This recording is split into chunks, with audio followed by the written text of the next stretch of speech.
Welcome back to my channel guys. This is another video tutorial on light emitting diode display.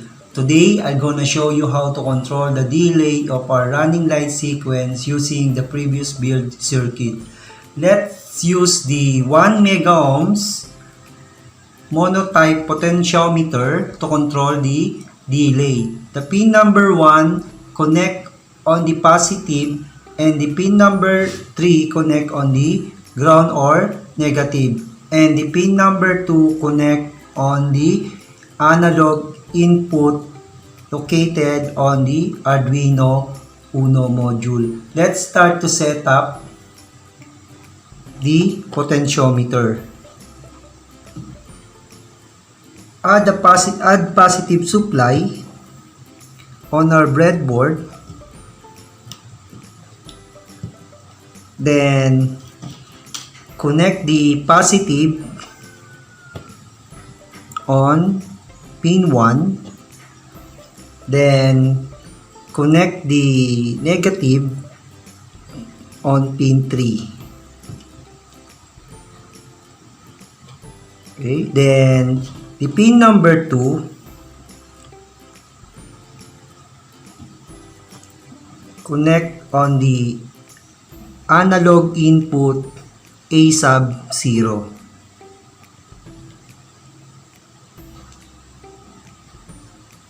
Then let's connect our potentiometer.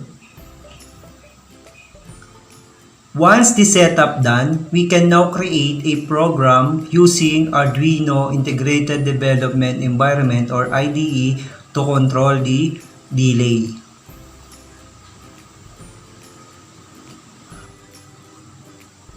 After connecting the USB cable on our computer, let us check the Arduino communication port by clicking My Computer, go to Manage, then go to Device Manager and check the communication port and the Arduino Uno. Then, we can now open the Arduino IDE or Integrated Development Environment. Once the application open, go to Tools, check the board, then go to Port, then the communication port. Then if properly correct, then we can now start our program. Then click New, then Save as first, then File Name, Path Control, then Save. Okay, then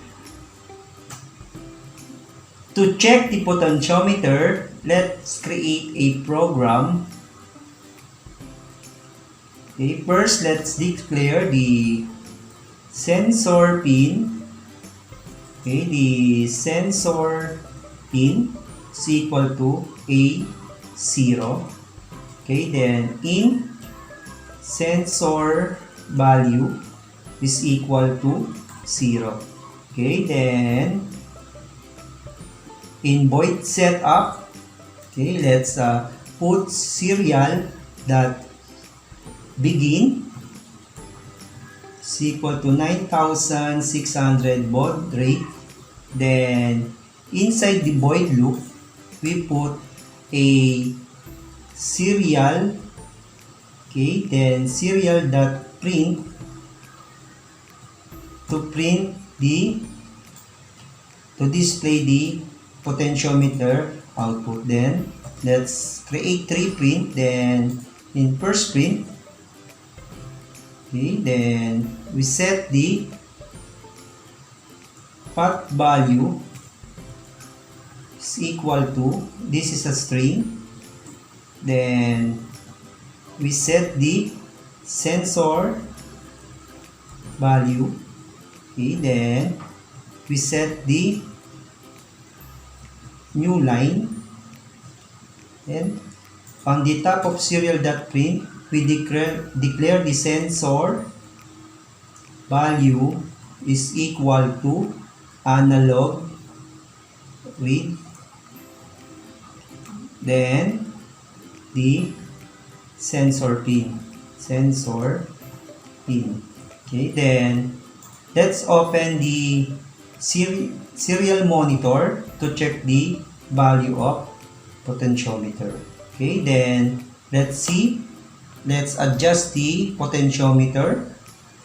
Okay, the minimum value is equal to 0, then the maximum value is equal to 1022. Okay, then if the resist potentiometer has a response, now we can create a program to control our LED. Then let's put a comment here. Okay, then let's put comment here. Then let's start to create a program for running light. Then for loop, we use for loop. Okay, then inside the for loop, we initialize the value of I is equal to 1. Okay, then if I is less than equal to 8, then I plus plus. Okay, I plus plus increment by 1. Then we put a digital right.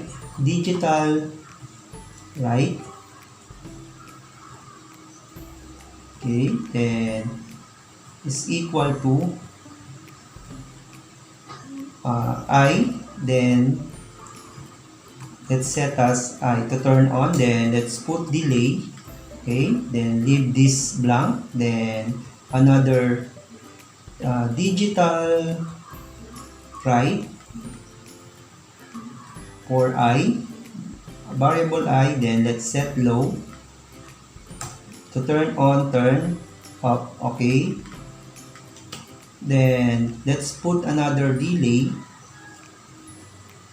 Okay, since we don't have delay, then we declare in void setup, we declare all the pin number that we use by putting the pin mode